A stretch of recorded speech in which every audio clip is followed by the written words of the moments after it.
Hi, I'm Veronica Vance. Coming up, we head to Cobo for a family reunion planning seminar. Check out the Henry Ford's newest exhibit, Driving America, and then we explore the gorgeous architecture of some downtown cathedrals, so stick around.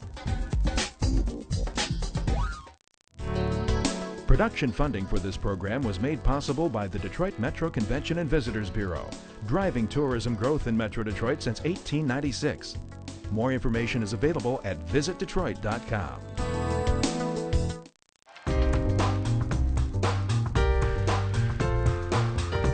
We have discovered this nifty little gem that happens every year in Detroit. It's a free family reunion planning seminar, and this great community event gives you all kinds of wonderful information to help you plan your reunion, and it happens twice a year, every year at Cobo.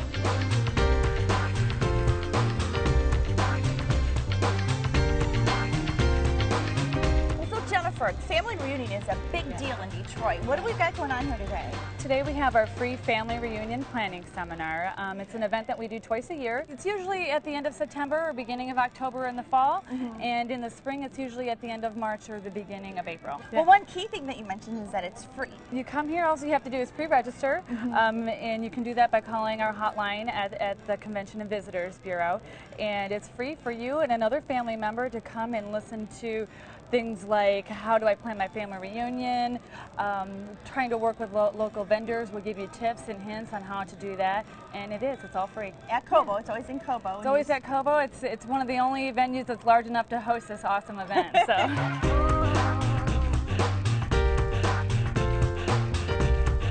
So this is where the registration happens, and then you're giving out information as well. Absolutely. When you register, you get a bag.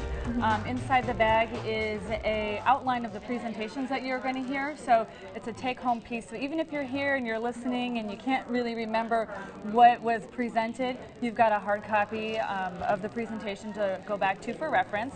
We also have a list of all of our exhibitors that's in the bag, so you can always use that as a reference piece as well. And we also have some different things like pencils and Detroit folders and some Detroit memorabilia that you can take back also. And actually this is a twofold purpose. We keep tabs on you the whole entire way throughout your planning process, and in the end we give everybody coming to your family reunion from out of town and locals a bag, a pencil, postcards, different things, so you can use that for your reunion. Cindy Ingram from the Williams family reunion. All right. LaShawn Tellis with the Whitfield family reunion. So what other things do you do to make the event fun? Well, one thing that really gets the crowd going is that we give prizes periodically throughout the seminar to keep people aware of what's going on and to win some fun things. We give away water bottles, planners, bags, all sorts of things that a family reunion planner can use. Regina Lockridge from the Lockridge family reunion, which I have to say on her form it says she is the #1 Veronica Vance fan. And you're providing food. Food, yeah. Free breakfast on Free top breakfast, of everything. yeah. Wow. We give away a continental breakfast, so you can come in, have a light breakfast in the morning, listen to what we have to say, and then afterward also win some exciting prizes in our trade show that we offer after the education. And you're going to have a prize board for that? We do. We have a prize board, and all of our vendors donate prizes, things like overnight hotel stays, tickets to attractions, tickets to different events and things going on around town are all up for grabs if you come to the seminar.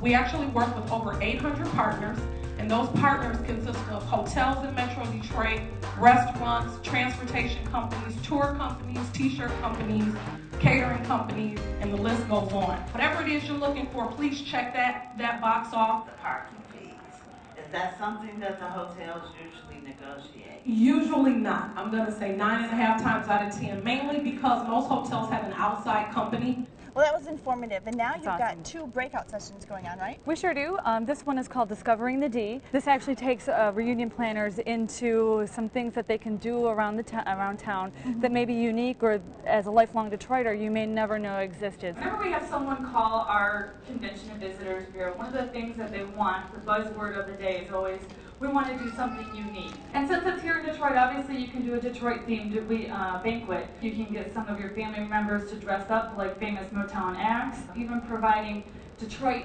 foods at your banquet, things like Verner's, Fago Pop, Better Made Chips, water parks, for kids to take them to water parks. First of all, you have Chandler Park, Family Aquatic Center. They do have special rates for family reunions. And the other seminar is called Hotels 101. It talks about meeting with hotels, some questions that you should be asking. It talks about some terms and terminology that you should know going into that process. I say everything is negotiable. You have done in the past, you always do a Marriott property, and you're coming to Detroit and you want to do Marriott here, let them know that. If you have 25 rooms and your group is going to be there for 2 nights, then that's 50 room nights. So when you call, they may say, oh, you have 30 room nights. Well, that doesn't mean 30 rooms. That means you probably have 15 rooms, you know, at 2 nights each. So the event continues with a trade show, a full-out trade show. Absolutely. You're able to come actually visit some of those places and services that would help you with your family reunion. See, I think I'm going to take a peek around. Take a stroll. It's exciting. You might even pick up some goodies along the way. Well, thank you, Jennifer. Thank you, Veronica. Family reunions have a great time on board. A lot of them really enjoy coming out for a Motown cruise. It's a great way to showcase Detroit's history for all your out-of-town relatives. We work with the person planning. We try and make it as easy as possible for the organizer. Well, the great thing that we have available is a website that is actually set up for our family reunions. So they can go right to the website to purchase different items such as shirts, balloons, and it really makes it They're a big thing, aren't they? T-shirts are huge. What we do is historic tours of the city and share them with them so the family reunions can know what a rich history Detroit has. We offer discounted family reunion rates. We have discounted family reunion catering menus. We do have our own on-site catering, so we have banquet facilities available for family reunions to organize a dinner dance. How valuable did you guys find the seminar It was today? truly valuable. There were things that we weren't aware of. We was able to get some new ideas. So you've had a good time. You won something off the prize board. I actually won some. I'm very pleased. First time here, a lot of information. I think anyone that's doing anything with family needs to come here. It's great. I would tell all my family members about it. One-stop shopping, because that could be a lot of work, trying to call all these places and trying to see what's happening. Actually, one of the great things about it is networking with other reunion planners, so that you learn things that even though it's not presented at the seminar, other people are planning, so we get ideas from them too. I had no idea that planning a family reunion was so involved. I mean, it's like planning a wedding. So if you need tips or suggestions, remember, this event is held twice a year at Cobo.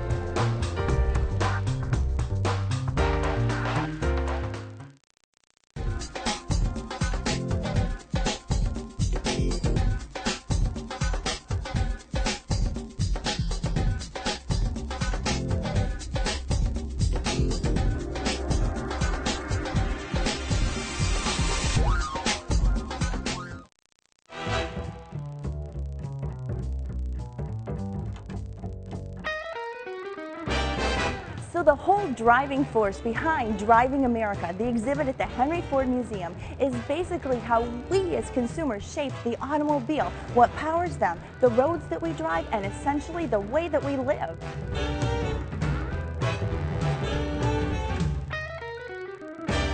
So it's just mind-boggling when you think about how much the car has impacted our lives. I mean, it even affected the way that we went on vacation. So this is a hybrid before hybrids were cool. This was built in 1916, and this coupe ran on both gas and electric.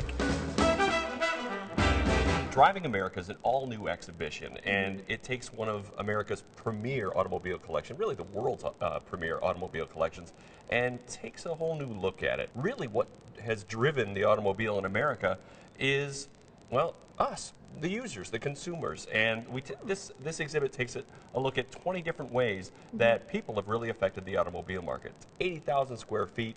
We brought out some cars that have never been on display before, some cars that have not been on display in years and years, to really put together an all-new look at, well, what's become a part of American life, the automobile. You know, technology plays a huge part of this exhibit. So we've got these all-new interactive kiosks, 18 of them throughout the exhibit, where you can not only look at the stuff on display, but you can look at parts of our collection that have been in storage forever that you haven't been able to access in the past.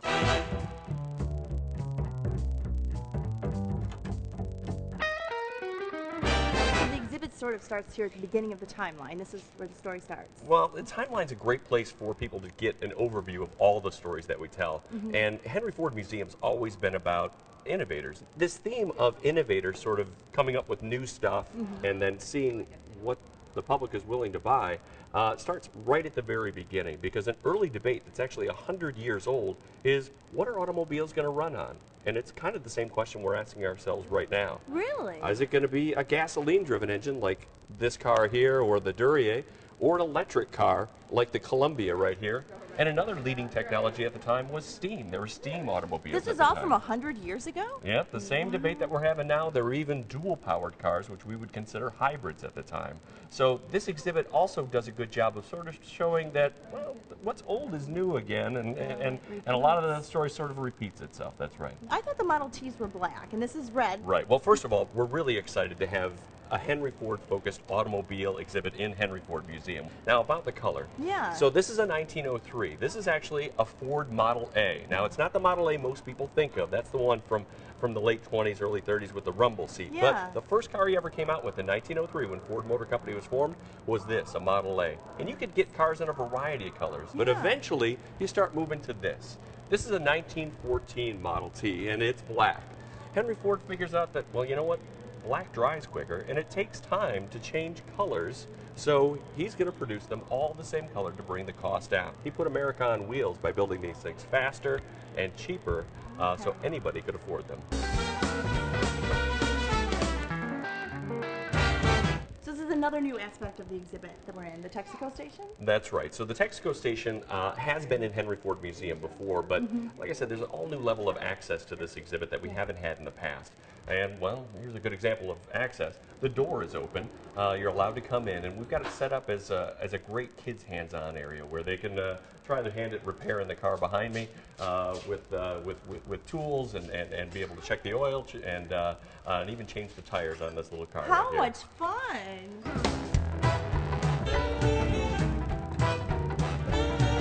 So I think this is one of the neatest features. Lammy's is now open for business. That's right. You know, I got to tell you a personal story here. I started working here 15 years ago, and I used to work inside there as a historical presenter. And people used to walk in every day and say, "Can I get a cup of coffee?" Yeah. And I'd have to say no. But now, finally, we can say yes. And again, touches to how driving America is so much more accessible. Hopefully, we're making a new tradition for people who visit Henry Ford Museum. Typical diner fare, you can get a sandwich, or you can go ahead and get a slice of pie. We've got donuts, coffee, and this atmosphere has been very popular for all of our guests. So much fun. Well, you know what, Tom, on that note, I think I'm going to grab a cup of coffee, then I'm going to go explore some more of my own. All right, Veronica, enjoy. Thank you. All right. Well, what I have here is from the Lammy's dinner menu. This is diner lingo from 1946, and I think what I want is a Sinker and Suds. Okay. And I know he doesn't want me to be a George Eddy, which is a customer who does not tip, right? Perfect.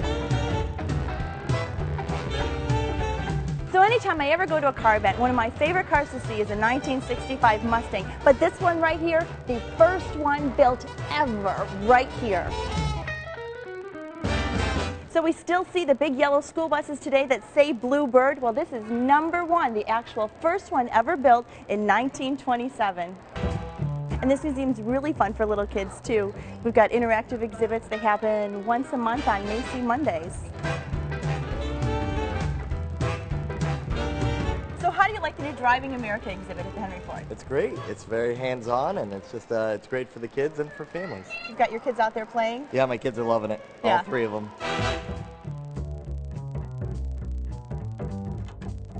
Now, what's significant about this car behind me, it's called the 999. Now, this was Henry Ford's race car that he built. And what this race car did, because it was winning races, was garnered Henry Ford notoriety to get investors to put their money into Ford Motor Company.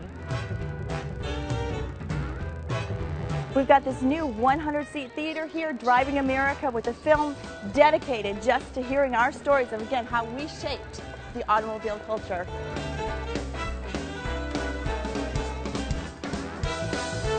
This is a great movie. It's got the old-time music, all these great old-time film shots, kind of mixed in with some of the new, just tying it all together, how history repeats itself. So something really innovative about the Driving America exhibit is that you can get these My Collections card. Now they're free, and what you do is you find one of these 18 kiosks throughout the exhibit, you put it on here, you enter in your information. The Henry Ford has over 26 million artifacts. They can only put 10% out on the floor at any given time. This gives you access to thousands that are not on the floor.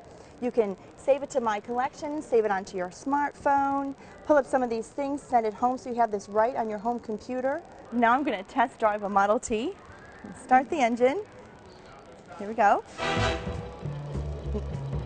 Uh-oh, herd of cows ahead. So we've got a shift. So what do you think about the Driving America exhibit? It's amazing. We are so glad to be able to see it for the first time since they've reopened it, and it's so hands-on. It's great for little kids. Well, there you have it. The Henry Ford has done it again with their Driving America exhibit. There are plenty of things to see and do in Metro Detroit this month, and our calendar of events is up next to point you in the right direction. Celebrate Michigan's film industry at the Uptown Film Festival. Then cast away for the Midwest Fly Fishing Show. Singer-songwriter Barry Manilow performs at the Fox, and the Silverdome hosts the Michigan Home and Garden Show. Project Runway's Joe Ferris and Denise Illich present Fashion in Detroit, and the DSO plays Out of This World sci-fi soundtracks. Corktown gets a jump start on St. Patrick's Day festivities, and Disney on Ice's latest theme is Treasure Trove. Spreading It Around is a comedy about riches, and the Springboat Expo sails into Novi. The Mythbusters demonstrate their mind-twisting experiments, and Championship College Hockey faces off in the D. Living Stations provides an epic theatrical experience, and Smokey Robinson presents Human Nature, the Motown Show. To learn of any changes, log on to visitdetroit.com or call 1-800-DETROIT.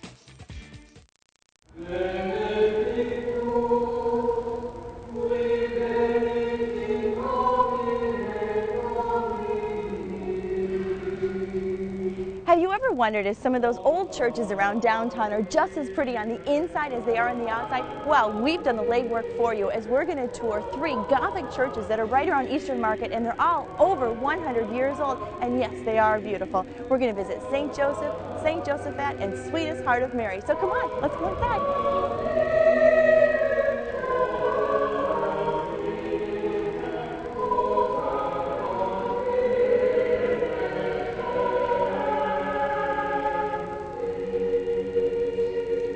Father, this is an absolutely beautiful church. Can you tell me a little bit about the history, like when was it built and some of the neat architectural points? Well, the parish was started in 1855, but this is not the first church. This is the second church, which was built in 1872. And it is obviously in the Gothic style with a lot of German accents to it. The high altar was carved in Germany and then sent over here. And some of the stained glass windows were also made in Germany. And it is the last place in the state of Michigan where German Catholics can worship in German. How much of this is original? A lot of it? Pretty much everything is original here. Yeah. Obviously, we have electricity now, which they did not have in 1872, but we actually have the gas lights were converted to electric lights. So everything looks like it did, pretty much like it did in 1872. There's tours that are offered, or what if you want it? What if you want If you'd like to have a tour of the church, we don't do them individually, but if you have a group, you may call our main offices and we will book a tour for you. And we'll have a tour guide to lead you through the whole place and explain everything, and can be arranged. St. Josaphat and Sweetest Heart of Mary both are Polish descent. Yes, well, all 3 of these parishes, you have to remember, they go back to a time when Detroit was all immigrants. So the Germans were in this section, and the Polish were in this section. What are some of the architectural details that I can look for when I head over to the other churches? Each one of the churches has its own architectural style. So this is Victorian Gothic from the 1870s. Sweetest Heart of Mary is Victorian Gothic from the 1890s, a little bit different. And St. Josaphat, built in 1900, is in a kind of a neo-Romanesque style with some Byzantine accents. So if you know anything about architecture, those are the places to go to see these real renditions of the era. So when you do visit Sweetest Heart of Mary, one of the features that's very interesting is the light bulbs, because you have to remember the light bulb had just been invented. So they went crazy putting light bulbs all over the arches and behind the altar. And you get to St. Josaphat's, very interesting to see over there that over the high altar they have a copy of the miraculous icon from Poland of Our Lady of Częstochowa, known as the Black Madonna. Okay. So that particular icon was taken to Częstochowa and touched etched against the miraculous icon that is kept in the monastery there and then brought back and hung up there over the high altar. So it's a little bit of Poland right in Detroit. So what are we standing in front of here? Well, this is a very important altar in the church. It's the altar of St. Joseph, because this is the Church of St. Joseph. It's really quite noteworthy because it is a hand-carved, totally wooden altar. And many of the appointments in the church, the communion rail and the other altars, the pulpit, the confessionals, were all carved by a German immigrant who came to Detroit in the 1800s.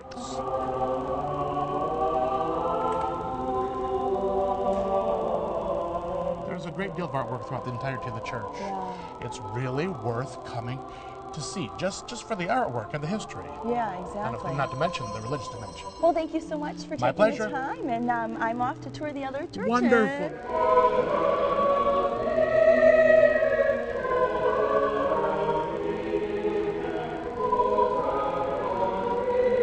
Now I'm inside of St. Josaphat, and this is that beautiful church that I'm sure you've driven by a million times off of 75, just on the west side near downtown Eastern Market in Canfield. They've got 5 altars, and as Father Burkowski mentioned, they've got the Black Madonna at the front altar, and it's just gorgeous. There's artwork, the beautiful stained glass windows. The domes and the arches here are very reflective of the Victorian Romanesque architecture, and not to mention it just has a very Victorian feel to it comparative to the Gothic feel that we had at St. Joseph's. Isn't this main altar gorgeous? And there's so much ornate detail.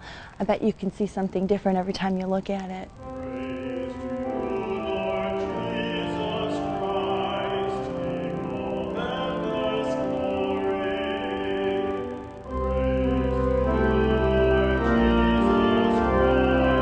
Well, I don't want to say that we saved the best for last, but what I will say is that the Sweetest Heart of Mary, this magnificent church, was hailed as one of Michigan's most beautiful Victorian buildings and as the largest and grandest Polish church in all of the United States.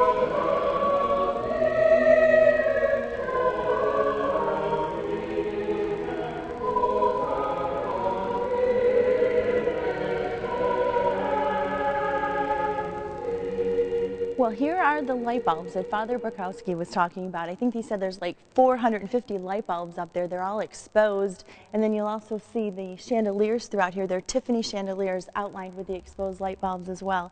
Really a sign of the times of what was really happening at the forefront. And then, of course, you've got all this beautiful, beautiful hand-carved white wood back here. It's just mind-boggling.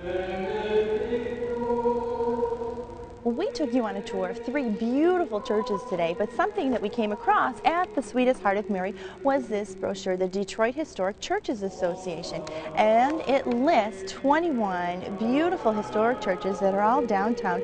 It maps them all out for you, so you can go pick this up and tour some of the beautiful Gothic churches we have downtown by yourself.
Well, that's our show. Thanks for watching. I'm Veronica Vance. And remember, if you'd like more information on any of the places we visited, log on to visitdetroit.com. So until I see you next time, go out and explore on your own and discover the D. To learn about discounts and special offers for featured attractions, plus how to get copies of Visit Detroit magazine, click on visitdetroit.com.